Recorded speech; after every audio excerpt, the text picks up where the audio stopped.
Hello everyone and welcome to Vlinkoz channel. In today's video, I will show you how to find out how many processor cores your Windows 10 machine has. And now let's get started.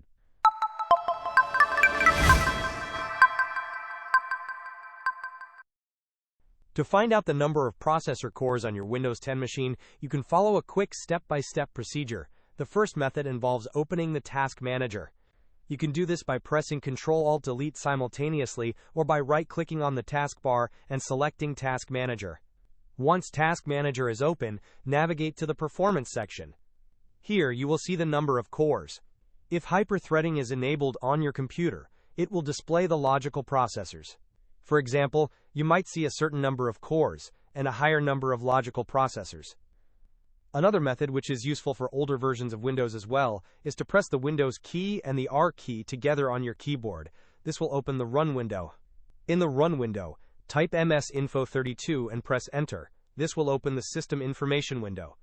If you maximize this window and look under the Processors section, you will find the complete details of your processor, including the number of cores and logical processors, similar to what you saw in the Task Manager's Performance tab. Hope this was helpful. Don't forget to like and subscribe if you enjoyed. As always, thanks for watching, and I will see you in the next video.